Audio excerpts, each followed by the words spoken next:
नमस्कार दोस्तों, एक बार फिर स्वागत है आप सभी का। दोस्तों, आज की इस वीडियो में मैं डिस्कस करने वाला हूँ एमपी पुलिस कांस्टेबल 2017 की परीक्षा में जो क्वेश्चन पूछे गए हैं जीके से, उनको डिस्कस करूँगा। दोस्तों, यह वीडियो आपको आने वाली एमपी पुलिस कांस्टेबल की परीक्षा के लिए काफ़ी हेल्पफुल होने वाला है। मैं आपको बता दूं दोस्तों, पुराने क्वेश्चन पेपर को सॉल्व करने से हमें एक आइडिया लग जाता है कि आने वाली परीक्षाओं में किस प्रकार के क्वेश्चन पूछे जाएंगे और उनका क्या स्टैंडर्ड रहेगा। और कुछ टॉपिक भी हमें मिल जाते हैं दोस्तों कि इस पर्टिकुलर टॉपिक से ऐसे क्वेश्चन पूछे जाते हैं। तो दोस्तों, वीडियो को पूरा देखिएगा, कहीं भी स्किप मत करिएगा। मैं सब कुछ डिटेल में बताऊंगा आपको। और चैनल पर पहली बार विजिट किए तो चैनल को सब्सक्राइब कर लें। चलिए इस वीडियो को शुरू करते हैं बिना किसी देरी के। भारतीय सैन्य अकादमी किस शहर में स्थित है? ऑप्शन है मुंबई, पुणे, दिल्ली, देहरादून। इस प्रश्न का सही आंसर होगा देहरादून। जो भारतीय सैन्य अकादमी है, इंडियन मिलिट्री एकेडमी, यह देहरादून में स्थित है।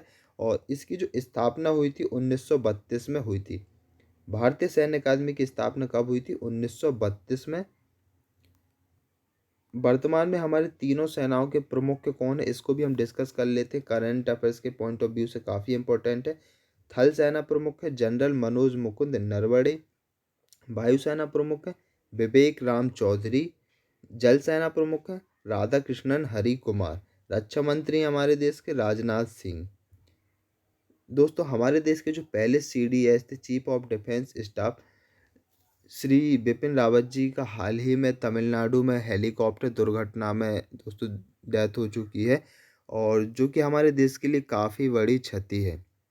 दोस्तों, जो चीफ ऑफ डिफेंस स्टाफ थे हमारे देश के पहले, बिपिन रावत जी, इनका बहुत ही अच्छा एक्सपीरियंस रहा है मिलिट्री के क्षेत्र में। और इन्होंने हमारे देश की मिलिट्री को बहुत ही ऊंचाइयों पर पहुंचा दिया है आज की डेट में।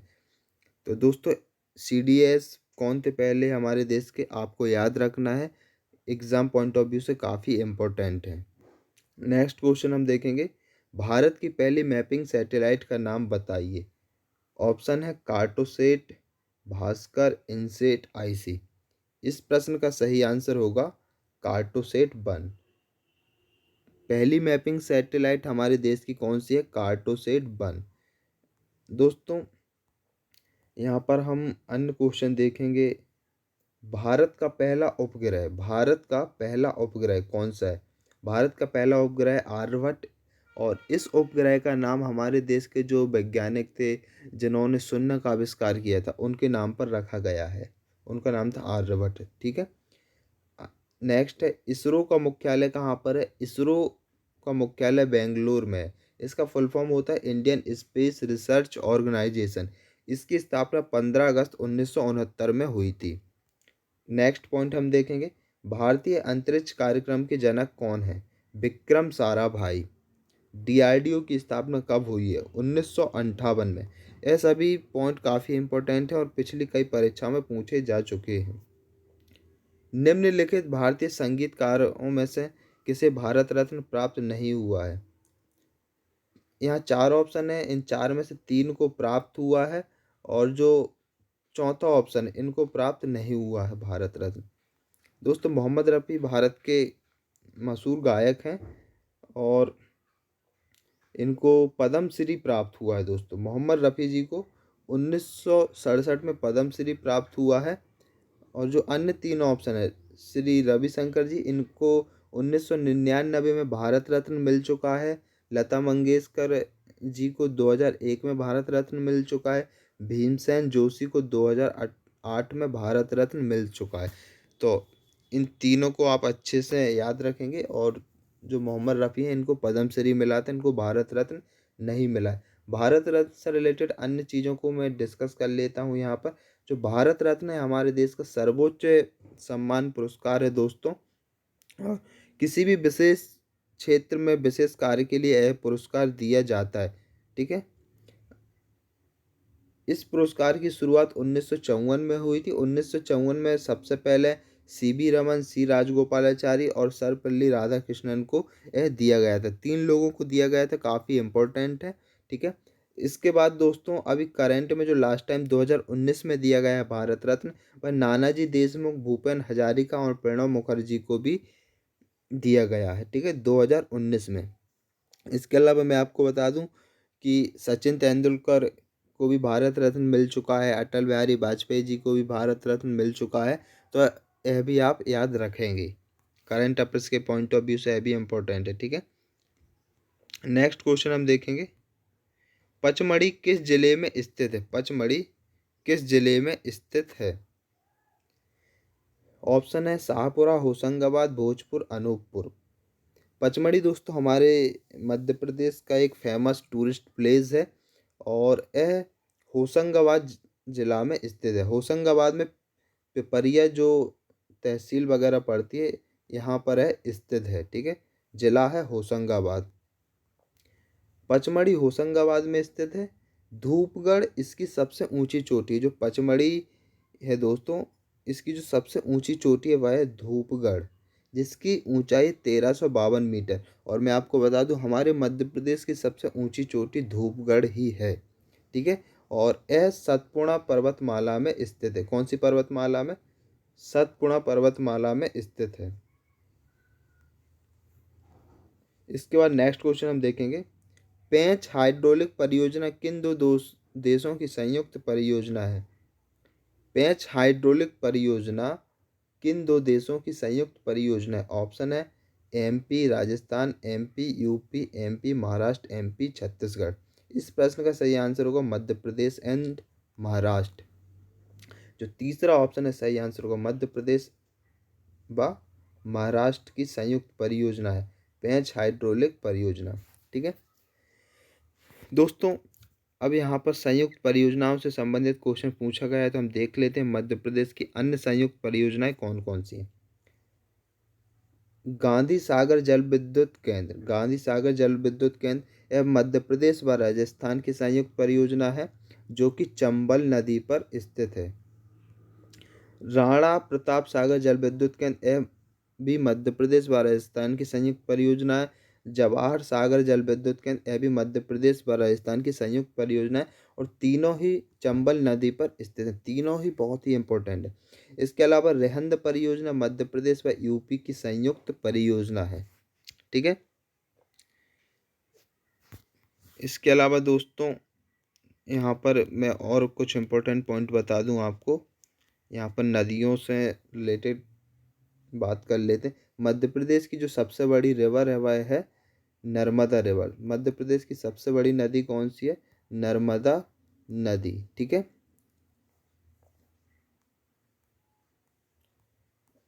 यहाँ पर दोस्तों नेक्स्ट क्वेश्चन है, उमरिया में स्थित अभ्यारण्य है sanctuary that is located in Umaria is. तो इस प्रश्न का सही आंसर होगा दोस्तों, यहाँ पर इसको मैं काट देता हूँ। इस प्रश्न का सही आंसर होगा बांधवगढ़, बांधवगढ़। उमरिया में स्थित अभ्यारण्य है कौन सा है? बांधवगढ़ अभ्यारण्य, ठीक है। कान्हा किसली अभ्यारण्य दोस्तों मंडला में स्थित है, जो कि बहुत ही इम्पोर्टेंट है, तो इसको भी आप याद रखेंगे। उमरिया में कौन सा अभ्यारण्य स्थित है? बांधवगढ़ अभ्यारण्य स्थित है। नेक्स्ट क्वेश्चन, अशोक स्तंभ जिसका शेर भारत सरकार द्वारा राष्ट्रीय प्रतीक के रूप में अपनाया गया है यह स्थित है। ऑप्शन है सारनाथ, गया, पुरी, वाराणसी। इस प्रश्न का सही आंसर होगा दोस्तों सारनाथ। जो अशोक स्तंभ है दोस्तों बौद्धों से रिलेटेड है, जो हमारे भगवान बुद्ध थे उनसे रिलेटेड है और यह सारनाथ में स्थित है। इसको हमारे देश के जो महान सम्राट थे, सम्राट अशोक, इनके द्वारा बनवाया गया था। नेक्स्ट क्वेश्चन है, भोपाल में पैदा हुए भारत के 9वें राष्ट्रपति हैं। ऑप्शन है हमारे पास यहाँ पर फखरुद्दीन अली अहमद, प्रतिभा पाटिल, शंकर दयाल शर्मा, कैलाश नाथ काटजू। इस प्रश्न का सही आंसर होगा शंकर दयाल शर्मा। जो शंकर दयाल शर्मा है इनका जन्म भोपाल में हुआ था दोस्तों। यहाँ पर हम देख लेते हैं 19 अगस्त 1918 को इनका जन्म भोपाल में हुआ था और यह हमारे देश के 9वें राष्ट्रपति थे 1992 से 1997 के समय। नेक्स्ट प्रश्न है, who is the president of hockey India. जो हॉकी इंडिया है उसके अध्यक्ष कौन थे, ठीक है। यह दोस्तों 2017 में जब परीक्षा हुई थी उस टाइम का करंट अफेयर्स का क्वेश्चन है, ठीक है। तो इसमें दोस्तों मैंने क्या किया हूँ कि जो वर्तमान में हॉकी इंडिया के प्रेसिडेंट है उस उनको ऑप्शन में, यहाँ पर 4 ऑप्शन में से एक में उनको रख लिया हूँ, और वर्तमान के अकॉर्डिंग मैं आपको बता रहा हूँ कि वर्तमान में हॉकी इंडिया के प्रेसिडेंट कौन है। तो वर्तमान में हॉकी इंडिया के प्रेसिडेंट कौन है? ज्ञानेंद्रो निंगोमबम। ज्ञानेंद्रो निंगोमबम वर्तमान में जो हॉकी इंडिया के प्रेसिडेंट है ज्ञानेंद्रो निंगोमबम है, ठीक है। और जब 2017 में यह परीक्षा आयोजित हुई थी तो उस टाइम थे मरियम्मा कोसी थे, लेकिन वर्तमान में कौन है? ज्ञानेंद्रो निंगोमबम। तो दोस्तों स्पोर्ट्स से भी क्वेश्चन पूछे जाते हैं, तो इसको आप अच्छे से नोट कर लीजिएगा। जो हॉकी इंडिया का मुख्यालय है वह दिल्ली में है, इसकी स्थापना 2009 में हुई थी। नेक्स्ट क्वेश्चन है, निम्नलिखित में से कौन भारत के राष्ट्रपति नहीं रहे हैं? 4 ऑप्शन है, जाकिर हुसैन, एन संजीवा रेड्डी, बीबी गिरी, सी राजगोपालाचारी। जाकिर हुसैन तो भारत के राष्ट्रपति रहे हैं, एन संजीवा रेड्डी भी रहे हैं जिनका पूरा नाम है नीलम संजीवा रेड्डी, बीबी गिरी भी रहे हैं। इस प्रश्न का जो सही आंसर होगा वो होगा सी राजगोपालाचारी। सी राजगोपालाचारी भारत के राष्ट्रपति नहीं रहे हैं दोस्तों, यह भारत के गवर्नर जनरल रहे हैं, ठीक है। स्वतंत्र भारत के पहले भारतीय गवर्नर जनरल थे कौन? सी राजगोपालाचारी। बहुत ही आईएमपी क्वेश्चन है। जाकिर हुसैन 1967 से 1969 तक भारत के राष्ट्रपति रहे हैं। एन संजीवा रेड्डी, नीलम संजीवा रेड्डी 1977 से 1982 के समय भारत के राष्ट्रपति रहे हैं। बीबी गिरी 1969 से 1974 में भारत के राष्ट्रपति रहे हैं। नेक्स्ट क्वेश्चन है, राज्यसभा का उपाध्यक्ष कौन है? दोस्तों एक 2017 का करंट अफेयर्स का क्वेश्चन था जब पेपर आयोजित हुआ था, और वर्तमान में 2022 चालू हो गया है। तो वर्तमान में जो राज्यसभा के उपाध्यक्ष हैं वह है हरिवंश नारायण सिंह। कौन है? हरिवंश नारायण सिंह। 2018 से अभी तक यह बने हुए हैं राज्यसभा के उपाध्यक्ष। और उस टाइम जब यह परीक्षा आयोजित हुई थी 2017 में, उस टाइम पीजे कुरियन थे। 2012 से 18 तक पीजे कुरियन थे, ठीक है। वर्तमान में राज्यसभा के उपाध्यक्ष कौन है? हरिवंश नारायण सिंह। तो जो उस टाइम के करंट अफेयर्स के क्वेश्चन थे दोस्तों, उनको मैंने वर्तमान के करंट अफेयर्स के क्वेश्चन में कन्वर्ट कर दिया है, तो आप बिल्कुल भी डाउट में ना रहें। First deputy chairman of Rajya Sabha कौन है? एस वी कृष्णमूर्ति राव, जो हमारे देश की राज्यसभा के पहले डिप्यूटी चेयरमैन थे, उपाध्यक्ष थे। कौन थे? S V Krishnamurthy Rao. और हमारे देश की राज्यसभा के पहले अध्यक्ष थे, वह कौन थे? President of India M Venkaiah Naidu. हमारे देश की राज्यसभा के जो पहले अध्यक्ष थे, पहले उपाध्यक्ष थे, कौन थे? S V Krishnamurthy Rao. और जो वर्तमान में राज्यसभा के अध्यक्ष हैं, प्रेसिडेंट ऑफ राज्यसभा, कौन है? एम वेंकैया नायडू। यहाँ पर दोस्तों उपराष्ट्रपति हैं हमारे देश के, तो इसको डिप्यूटी प्रेसिडेंट ऑफ इंडिया कर लेते हैं, ठीक है। एम वेंकैया नायडू। जो हमारे देश का उपराष्ट्रपति होता है दोस्तों, वह राज्यसभा का अध्यक्ष होता है, ठीक है। कौन? हमारे देश का उपराष्ट्रपति। उपराष्ट्रपति कौन होता है? राज्यसभा का अध्यक्ष होता है। नेक्स्ट क्वेश्चन हम देखेंगे, राष्ट्रीय आपातकाल की घोषणा किसके द्वारा की जा सकती है? ऑप्शन है संसद, कानून मंत्री, राष्ट्रपति, प्रधानमंत्री। इस प्रश्न का सही आंसर होगा राष्ट्रपति। जो राष्ट्रीय आपातकाल होता है, नेशनल इमरजेंसी, इसको प्रेसिडेंट के द्वारा ही डिक्लेयर किया जा सकता है। यहाँ पर कुछ अन्य ऑप्शन देख लेते हैं दोस्तों। जो नेशनल इमरजेंसी होती है दोस्तों, इसको आर्टिकल 352 के अंतर्गत लगाया जाता है, और प्रेसिडेंट रूल को आर्टिकल 356 के अंतर्गत लगाया जाता है।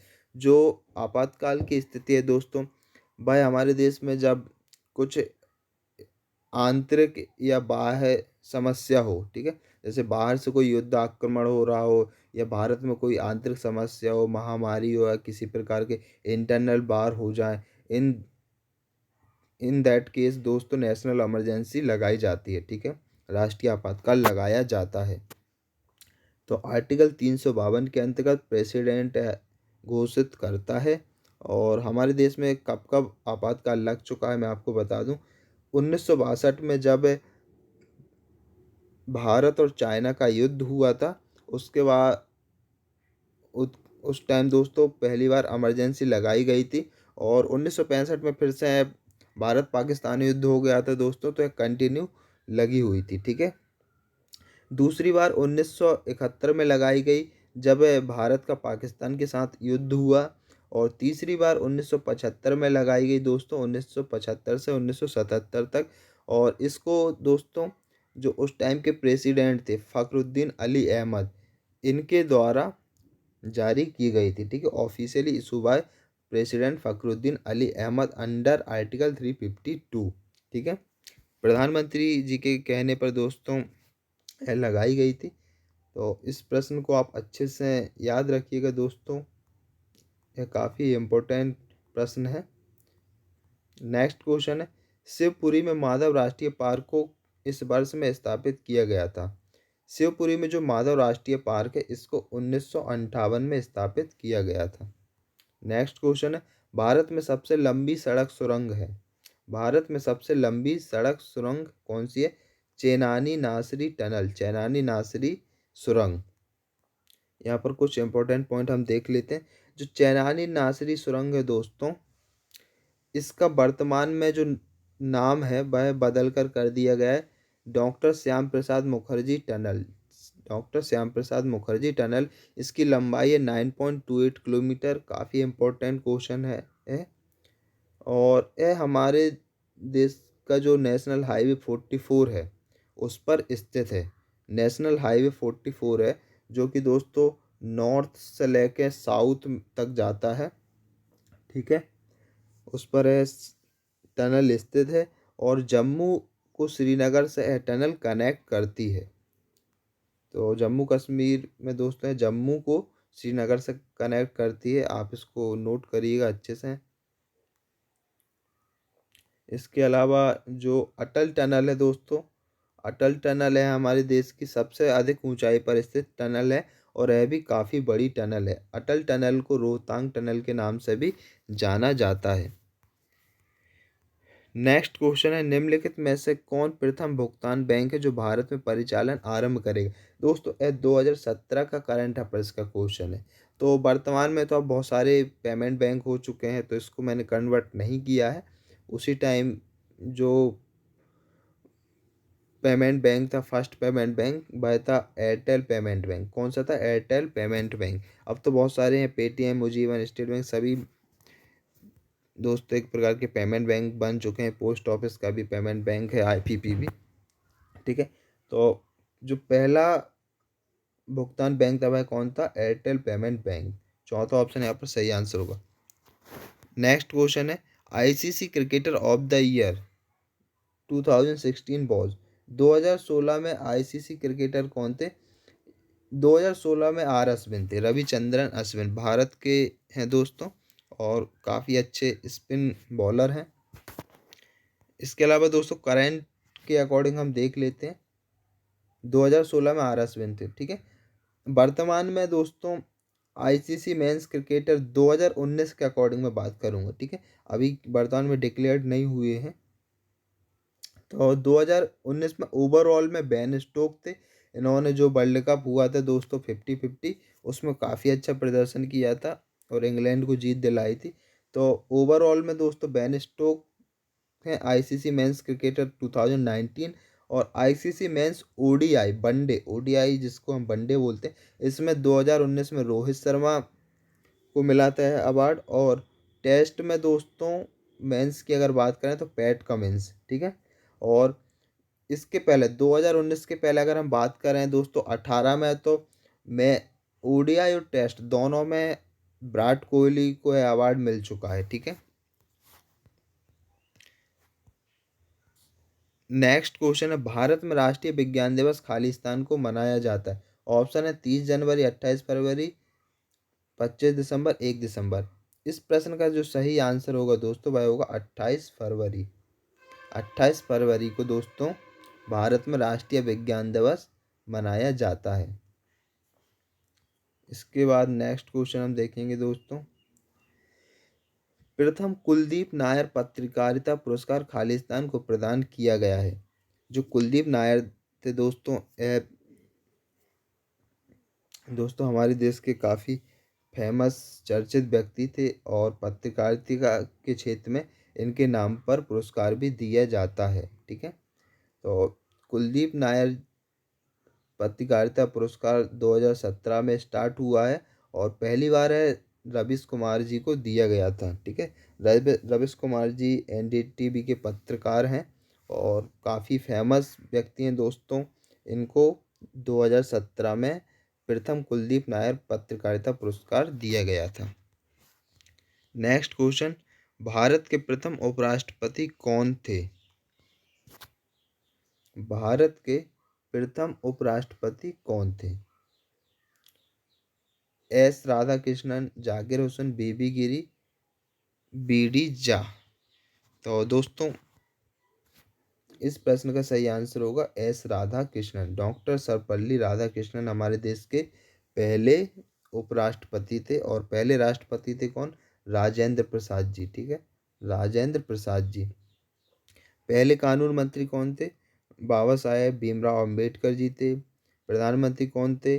पंडित जवाहरलाल नेहरू जी थे। श्रम मंत्री कौन थे? जगजीवन राम जी थे। तो ऐसा भी प्रश्न आपको याद होने चाहिए दोस्तों, हमारे देश में कौन प्रथम प्रथम रहा है। ठीक है, मेंस में, वुमेन्स में, तो इसको आप अच्छे से रट लीजिएगा क्योंकि यहाँ से एक न एक क्वेश्चन बनता ही है। जो पहला मंत्रिमंडल था दोस्तों उसको आप अच्छे से रट लीजिएगा, करंट का जो मंत्रिमंडल है उसको आप अच्छे से रट लीजिएगा। नेक्स्ट क्वेश्चन हम देखेंगे, खालिस्तान को ज्ञानपीठ पुरस्कार 2016 से सम्मानित किया गया था। दोस्तों 2016 में जो ज्ञानपीठ पुरस्कार है वह शंख घोष को दिया गया था। चारों ऑप्शन है ग्रीस कर्नाड, विष्णु डे, शंख घोष, नाम वर्ष है। तो शंख घोष को दिया गया था। साहित्य के क्षेत्र में दिया जाता है दोस्तों। जो हमारे देश की, हमारे संविधान की 8वीं अनुसूची है उसमें जो 22 लैंग्वेज हैं इनमें लेखन कार्य के लिए यह अवार्ड दिया जाता है, ज्ञानपीठ अवार्ड। और 2016 में शंख घोष को दिया गया था बंगाली लैंग्वेज के लिए। ठीक है, और पहला जो ज्ञानपीठ पुरस्कार है दोस्तों 1965 में दिया गया था। फर्स्ट ज्ञानपीठ पुरस्कार 1965 में जी शंकरा कुरूप को दिया गया था। जी शंकरा कुरूप को दिया गया था मलयालम लैंग्वेज के लिए। और वर्तमान में दोस्तों हम देखें तो 2020 में नीलामणि नीलामणि फूकन को असामी लैंग्वेज के लिए दिया गया था, असामी लैंग्वेज में लेखन कार्य के लिए। और 2021 में दामोदर मौजा को कोंकणी लैंग्वेज में लेखन कार्य के लिए ज्ञानपीठ पुरस्कार दिया गया था। तो वर्तमान में दामोदर मौजा, इसको आप अच्छे से नोट करेंगे, काफ़ी इंपॉर्टेंट है। तो चलिए दोस्तों जल्दी से इसका एक बार हम रिवीजन कर लेते हैं। भारतीय सैन्य अकादमी किस शहर में स्थित है? देहरादून में स्थित है। नेक्स्ट, भारत की पहली मैपिंग सैटेलाइट का नाम बताइए। कार्टोसेट प्रथम।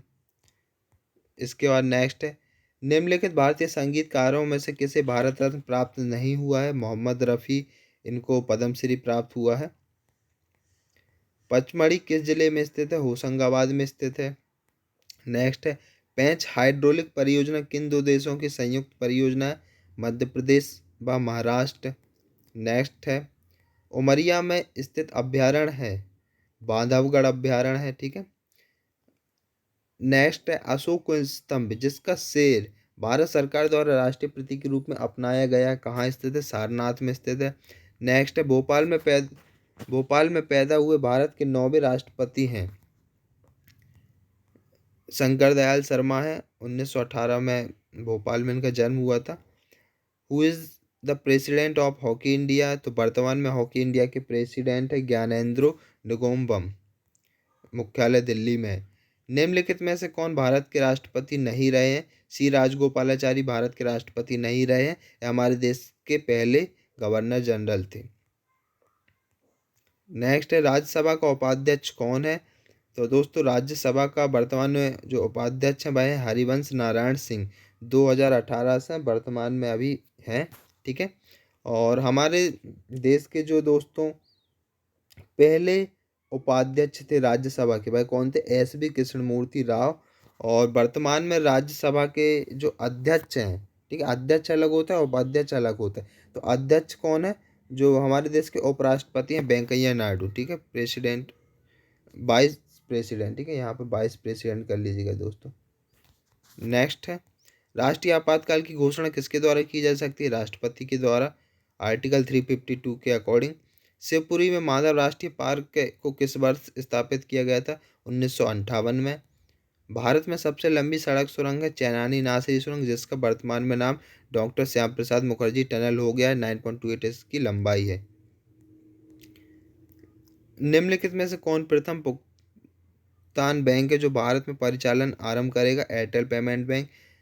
वर्ष 2016 के आईसीसी क्रिकेटर थे आर अश्विन। और वर्तमान में 2019 के अकॉर्डिंग देखा जाए तो ओवरऑल में Ben Stokes ICC men's cricketer हैं। वनडे में Rohit Sharma ICC men's cricketer हैं 2019 के अकॉर्डिंग। और टेस्ट में पैट कमिंस। भारत में राष्ट्रीय विज्ञान दिवस खालिस्तान को मनाया जाता है 28 फरवरी को। प्रथम कुलदीप नायर पत्रकारिता पुरस्कार रवीश कुमार जी को 2017 में दिया गया था और 2017 में शुरू ही हुआ था।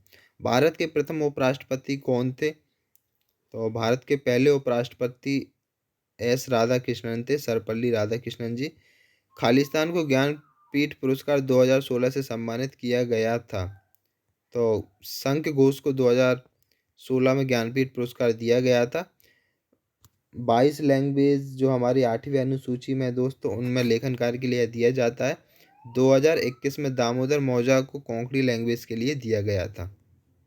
तो थैंक यू दोस्तों। अगर वीडियो अच्छी लगी हो तो लाइक करिएगा, शेयर करिएगा और चैनल को सब्सक्राइब करना मत भूलिएगा।